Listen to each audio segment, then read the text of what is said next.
Hello students, welcome to online class of English grammar. Dear students, today I am going to tell you about verb. So take out your grammar book and open page number 31. There you can see the chapter name verb. What is verb?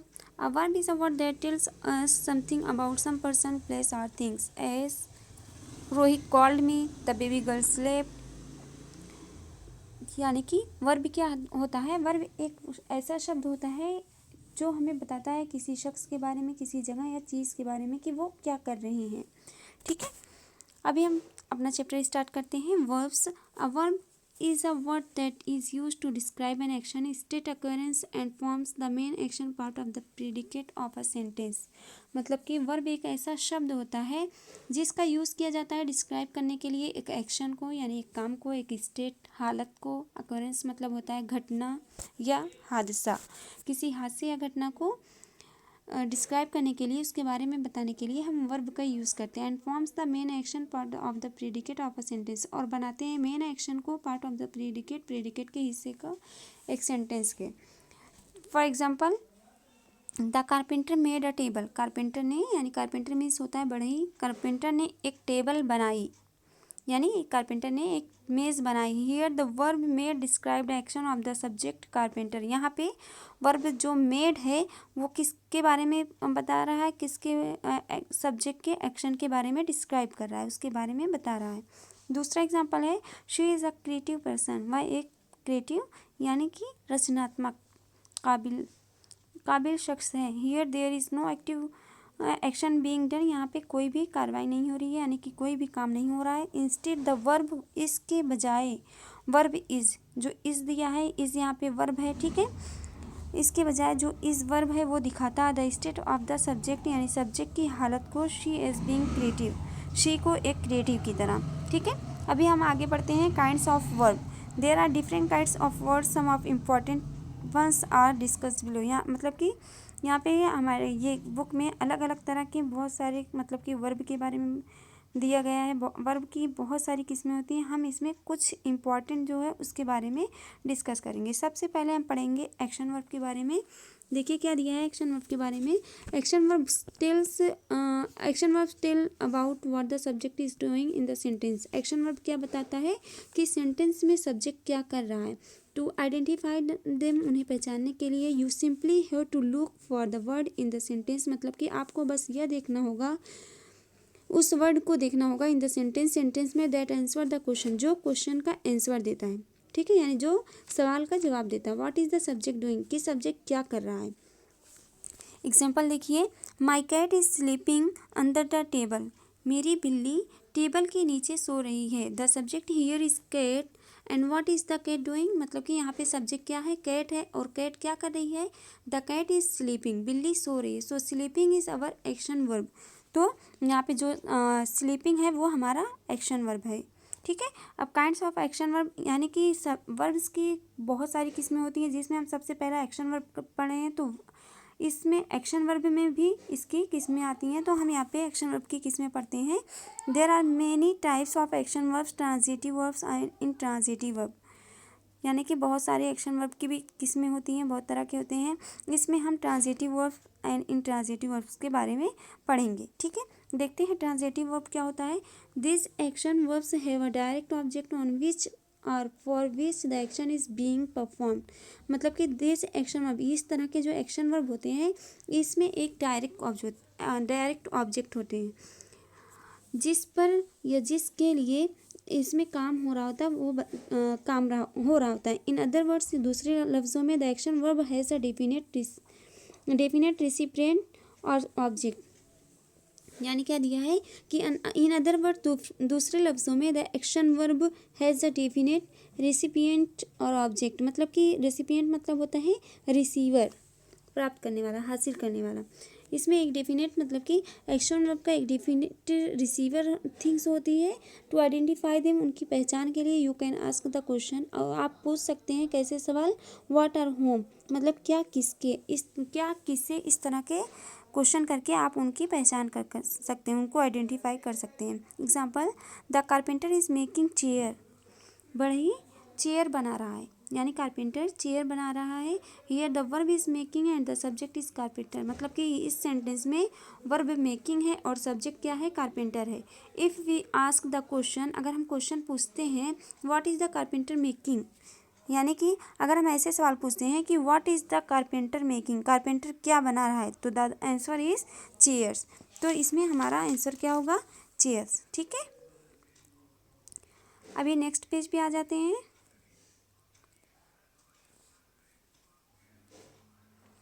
Next page पे देखिए क्या दिया है, thus we see that there is a specific subject on which the action of making was being done. Thus means होता है इस तरह, इस तरह we see that there is a specific यानी खास ऑब्जेक्ट होते हैं ऑन विच और जिस पर the action of making was being done, या एक्शन ऑफ मेकिंग यानी बनने का काम हो रहा था। सेकेंड यहाँ पे दिया है सानिया मिर्ज़ा डिफीटेड हर ओपोनेंट इजली, सानिया मिर्ज़ा ने अपने ओपोनेंट को आसानी से हरा दिया। ओपोनेंट मतलब होता है सामने वाला, विरोधी। ठीक है, आसानी से हरा दिया। Here the action defeated is perform by the subject Sania Mirza, यहाँ पे जो एक्शन है डिफीटेड यानी हराने का काम हुआ है वो किसके ज़रिए हुआ है, perform by the subject Sania Mirza. Sania Mirza इसमें ऐसा सब्जेक्ट है तो सानिया मिर्ज़ा के ज़रिए ये हराने का काम हो। So the question is home she defeated, तो इसका क्वेश्चन क्या बनेगा कि सानिया मिर्ज़ा ने यानी उसने किसे हराया। The answer is her opponent, तो आंसर क्या होगा, उसके ओपोनेंट को। Which is also a direct, जो कि डायरेक्ट ऑब्जेक्ट है। फिर उसके बाद बी वाला देखते हैं, intransitive object, this verb also show an action but have no direct object on which the action is being done. This verb also show an action, मतलब कि ये वर्ब भी एक एक्शन को दिखाते हैं, एक एक्शन के बारे में बताते हैं, but have no direct object, लेकिन इसमें कोई डायरेक्ट ऑब्जेक्ट नहीं होता है। On which the action is being done, जिस पर कि काम हो रहा है, जिस पर कि एक्शन किया गया हो। This verb tell us something about the subject is, ये हमें सब्जेक्ट के बारे में ही कुछ बताते हैं। For example Sheela sneezed, Sheela को छींक आई या शीला छींकी। Here the action of sneezing tells us something about Sheela, यहाँ पे जो एक्शन है स्नीजिंग यानी छींकने का जो काम हुआ है, टेल्स हमें बताता है something about Sheila, something about यानी शीला के बारे में कुछ बता रहा है, यानी it affect the subject is, और ये शीला के ऊपर खुद असर कर रहा है। मोर एवर, इसके अलावा if we ask the question, अगर हम क्वेश्चन करते हैं यानी सवाल पूछते हैं, Sheila sneezed what or whom, Sheila ने क्या और किसको छींक दी। देयर इज़ नो आंसर, तो यहाँ पे कोई जवाब नहीं है। So sneeze is an intransitive verb, तो स्नीज यहाँ पे इंट्रांजिटिव वर्ब है। सेकेंड देखिए क्या दिया है, सेकेंड एग्जाम्पल है the baby is sleeping right now, बच्चा अभी सो रहा है। Here if we ask the question what is the baby sleeping, बच्चा क्या सो रहा है। अगर हम यहाँ पे क्वेश्चन पूछते हैं कि बच्चा क्या सो रहा है, देयर इज़ नो आंसर, तो यहाँ पे कोई भी जवाब नहीं है। विच टेल्स, जो हमें बताए that this sentence is sleeping is an intransitive, तो इस तरह ये सेंटेंस में जो इज स्लीपिंग है ये भी एक इंट्रांजिटिव वर्ब है। ठीक है, आप लोग को समझ में आ गया है। मैं आसान लफ्ज़ों में आप लोग को ट्रांजिटिव और इंट्रांजिटिव के बारे में एक बार बता देती हूँ। ट्रांजिटिव वर्ब देखिए आसान लफ्ज़ों में क्या होगा, ऐसा एक्शन जिसे अपना पूरा मतलब बताने के लिए ऑब्जेक्ट की ज़रूरत होती है ना, जिसे अपनी बात को बताने के लिए समझाने के लिए ऑब्जेक्ट की ज़रूरत होती है, या कह सकते हैं कि जब सब्जेक्ट कोई भी काम ऑब्जेक्ट को पास करे या ऑब्जेक्ट के ऊपर करे तो ट्रांजिटिव वर्ब कहा जाता है ना। जैसे शी रीड्स बुक, वह किताब पढ़ती है ना। यहाँ पे देखिए शी रीड्स बुक, वह किताब पढ़ती है, किताब हमारा ऑब्जेक्ट है, तो ये सेंटेंस में वर्ब के साथ ऑब्जेक्ट का यूज़ हुआ है, डायरेक्ट ऑब्जेक्ट का, तो ये ट्रांजिटिव है। उसके बाद देखिए इंट्रांजिटिव क्या होता है, ऐसे वर्ब जिन्हें ऑब्जेक्ट की ज़रूरत नहीं होती, ऐसे वर्ब जिन्हें अपना काम करने के लिए, अपना काम कंप्लीट करने के लिए ऑब्जेक्ट की ज़रूरत नहीं होती। जैसे शी सिंग्स वेल, वो अच्छा गाती है। इट रेन हैवली, तेज़ बारिश हुई, है ना। इसमें ये इंट्रांजिटिव वर्ब है। ठीक है, समझ में आ गया आप लोग को। अब हम आगे देखते हैं क्या दिया, देखिए डायनेमिक वर्ब्स। डायनेमिक वर्ब्स देखिए क्या होते हैं, गतिशील जो होते हैं, जो एनर्जी पैदा करने वाले वर्ब होते हैं उन्हें बोला गया dynamic verb. Show continued continued or progressive action on the part of the subject, मतलब कि डायनेमिक वर्ब्स क्या दिखाते हैं, कंटिन्यूड यानी लगातार हो रहे प्रोग्रेसिव एक्शन को on the part of the subject, subject के पार्ट्स के ऊपर, सब्जेक्ट के हिस्से के ऊपर। हाउएवर, हालांकि they can be use both in simple continuous form, हालांकि ये इन्हें यूज़ किया जाता है दोनों तरह से, यानी सिंपल और कंटिन्यूस फॉर्म में भी। एग्जांपल ऑफ डायनेमिक वर्ब के देखिए, eat, walk, learn, grow, sleep, talk, write and run. Example से हम समझते हैं, I can not talk right now, मैं भी बात नहीं कर सकती। आई एम ईटिंग डिनर, मैं रात का खाना खा रही हूँ। आई can not talk right now, मैं भी बात नहीं कर सकती। आई एम ईटिंग डिनर, मैं अभी डिनर कर रही हूँ। ठीक है, फिर उसके बाद दूसरा दिया है, आई नेवर स्टील एनीथिंग, मैं कभी कुछ नहीं चुराती हूँ। आई नेवर स्टील एनीथिंग, मैंने कभी कुछ नहीं चुराया। I was sleeping when someone came here, मैं सो रही थी जब कोई यहाँ आया। ठीक है, इसमें देखिए, इसमें क्या है, एक कंटिन्यू यानी प्रोग्रेसिव एक ऐसे एक्शन के बारे में बताता है जो कि कंटिन्यू हो रहा होता है, और इसका यूज़ हम सिंपल में भी कर सकते हैं और कंटिन्यूअस में भी, दोनों तरह से किया जा सकता है। दूसरा है देखिए, स्टैटिक वर्ब्स। स्टैटिक वर्ब्स क्या होते हैं, static verbs express a state rather than N action, मतलब कि स्टैटिक वर्ब एक्सप्रेस करते हैं एक स्टेट को, एक हालत को, rather than action, rather than मतलब काफ़ी एक एक्शन के बारे में। They usually relate to thought, emotion, relationship and state of being, और ये आमतौर से रिलेट करते हैं यानी जोड़ते हैं थॉट को यानी सोच को, इमोशन को, रिलेशनशिप को, एंड स्टेट ऑफ बीइंग और एक हालत को। Static verbs are not usually with ING in progressive tense. Static verb are not usually मतलब कि स्टैटिक वर्ब आमतौर से नहीं होते हैं आईएनजी इन प्रोग्रेसिव टेंसेस, यानी प्रोग्रेसिव टेंसेस में इसमें आमतौर से आईएनजी के साथ ये नहीं होते। Example of static verbs are, और एग्जाम्पल यहाँ पे दिया है स्टैटिक वर्ब्स के, सबसे पहला देखिए क्या दिया है, feel, recognise, appreciate, smell, see, have, know, believe, remember, agree. I know the answer to this question, मैं ये क्वेश्चन के आंसर जानती हूँ, या फिर ये सब क्वेश्चन के आंसर मुझे पता है। दूसरा, he has two blue shirt, उसके पास 2 नीली शर्ट हैं। Do you remember my address, क्या तुम्हें मेरा एड्रेस पता है। ठीक है, ये स्टैटिक वर्ब कहलाते हैं, जो एक थॉट को, इमोशन को या रिलेशनशिप को बताते हैं, जिससे जो एक्सप्रेस करते हैं एक थॉट, इमोशन या रिलेशनशिप को। ठीक है, अभी हम नेक्स्ट पेज पे देखते हैं क्या है।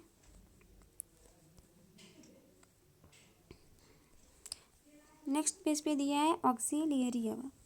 ठीक है, ऑक्सिलियरी वर्ब यानी हेल्पिंग वर्ब। ठीक है, अब हम पढ़ेंगे हेल्पिंग वर्ब के बारे में। ऑक्सिलियरी और helping verb are used with the main verb to show the tense of verb. Auxiliary या हेल्पिंग वर्ब का यूज़ किया जाता है टेंस को दिखाने के लिए, और टू फॉर्म अ निगेटिव और इंट्रोगेटिव सेंटेंस, या फिर एक निगेटिव या इंट्रोगेटिव यानी या फिर एक नकारात्मक या प्रश्नवाचक सेंटेंस को बताने के लिए इसका यूज़ किया जाता है। ठीक है, there are 2 kinds of auxiliary verbs, primary auxiliaries and modal auxiliaries. यहाँ पे 2 तरह के ऑक्सिलियरी वर्ब दिए गए हैं। ठीक है, helping auxiliary verb helping verb को भी बोलते हैं, यानी ऑक्सिलियरी वर्ब को हेल्पिंग वर्ब भी बोला जाता है। तो सबसे पहले हम पढ़ेंगे प्राइमरी ऑक्सिलियरी के बारे में। Primary auxiliaries are generally used with the main verb to give grammatical information and so add extra meaning to a sentence. Primary auxiliary आमतौर से यूज़ किए जाते हैं विद द मेन वर्ब के साथ, टू गिव ग्रामेटिकल इंफॉर्मेशन यानी grammar से related information देने के लिए, and so add extra meaning to a sentence, और सेंटेंस में एक्स्ट्रा मीनिंग जोड़ने के लिए। देयर आर 3 प्राइमरी ऑक्सिलियरी, यहाँ पे देखिए 3 प्राइमरी ऑक्सिलरी दी गई है। डू, बी, हैव, क्या दी गई है, डू, बी, हैव। पहला एग्जांपल देखिए, वेयर डू यू लिव, आप कहाँ रहते हैं। I am writing a letter, मैं एक लेटर लिख रही हूँ। My father has given me a watch, मेरे पापा ने मुझे एक वॉच दी है। 4th वाला है, dead man do not tell tales, मरे हुए आदमी किस्से नहीं सुनाते। ठीक है, इसमें देखिए क्या दिया है, यहाँ पे देखिए पॉइंट नोट करने के लिए दिया गया है। The primary auxiliaries change their form as and when needed. मतलब प्राइमरी ऑक्सिलरी वर्ब जो होते हैं वो अपनी फॉर्म को चेंज करते हैं जिस तरह उनकी ज़रूरत होती है सेंटेंस में। Forms of the primary auxiliaries, यहाँ पे फॉर्म दी गई है। डू की फॉर्म देखिए, डू, डिड, डज। बी की है is, are, am, was, were. Have की है हैज़, हैड। ठीक है।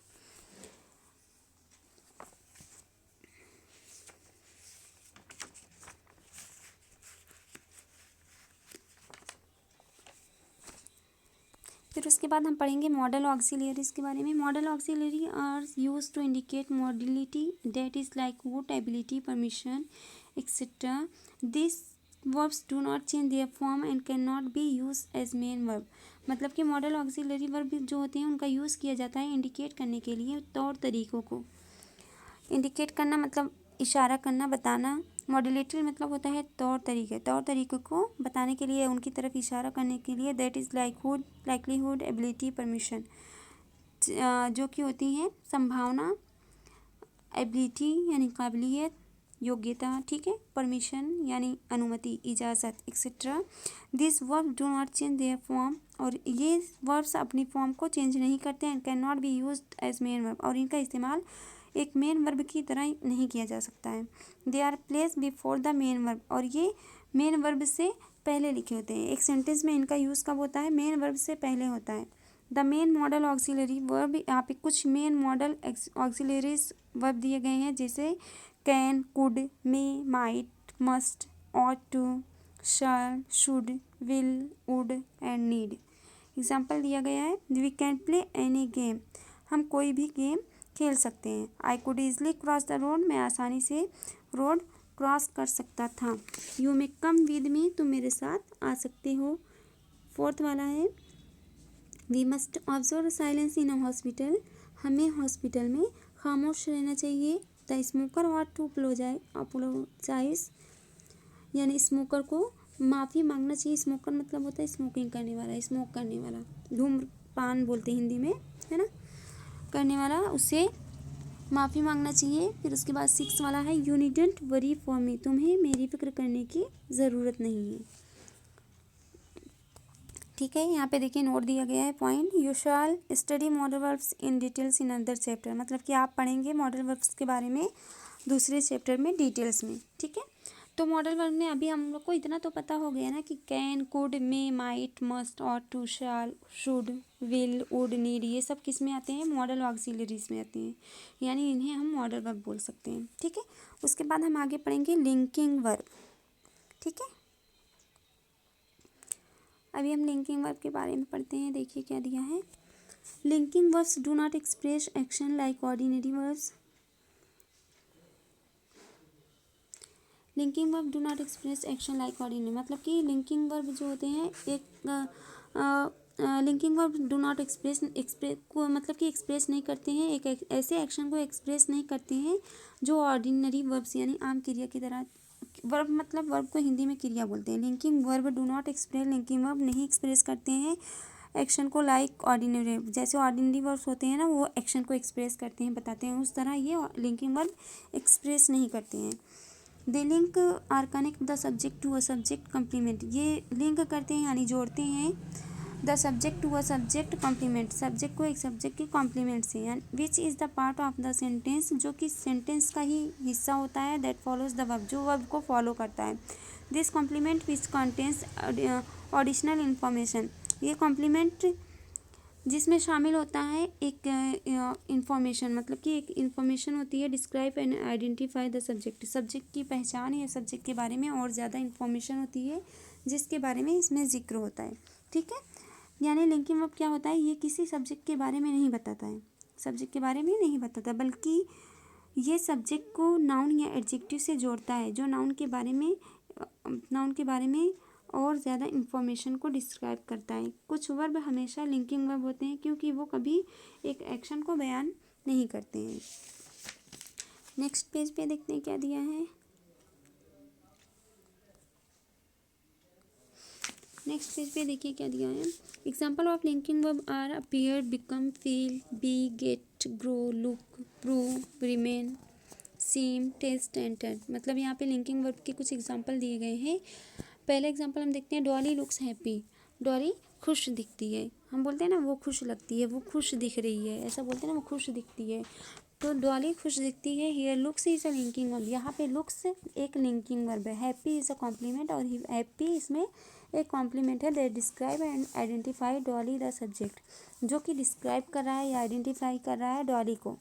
डॉली सब्जेक्ट है और इस सब्जेक्ट को आइडेंटिफाई कौन कर रहा है? हैप्पी। ठीक है। दूसरा है द प्ले वॉज गुड, यानी खेल अच्छा था। यह was is a linking verb. यहाँ पे वाज लिंकिंग वर्ब है, गुड इज अ कॉम्प्लीमेंट, और गुड एक कॉम्प्लीमेंट है यानी तारीफ है, सराहना है। That describe and identify the play the subject, और जो कि सब्जेक्ट द प्ले को आइडेंटिफाई कर रहा है उसके बारे में और बता रहा है। ठीक है। अब इसमें देखिए आगे हम पढ़ेंगे रेगुलर एंड इरेगुलर वर्ब। अब देखिए रेगुलर और इरेगुलर वर्ब क्या होते हैं।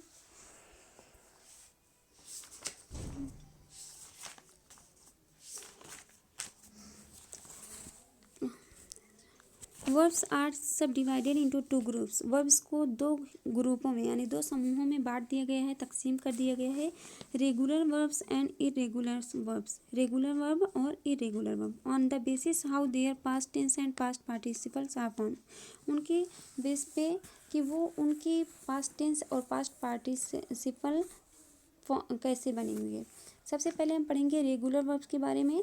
रेगुलर वर्ब्स दिया गया है, देखिए most verbs are regular verb. कुछ वर्ब रेगुलर वर्ब होते हैं। Regular verb are those whose past tense and past participle are form by adding. मतलब कि रेगुलर वर्ब कौन से होते हैं? वो वर्ब्स होते हैं जिनकी पास्ट और पार्टिसिपल बनती है ऐड करके। क्या ऐड करके? डी और ई डी को जोड़कर जिनकी पास्ट या पास्ट पार्टिसिपल बने वो रेगुलर वर्ब कहलाते हैं। जैसे यहाँ पे देखिए दिया है हेट।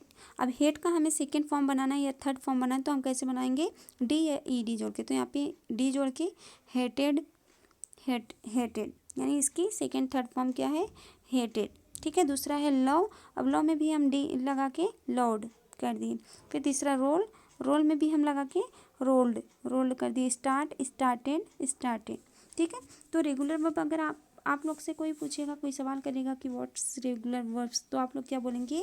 ऐसे वर्ब जिसके एंड में यानी जिसके आखिर में डी या ई डी लगाकर पास्ट टेंस या पास्ट पार्टिसिपल बनाया जा सकता है उसे रेगुलर वर्ब कहते हैं। जैसे वॉच, वॉच्ड, शेयर, शेयर्ड। ठीक है।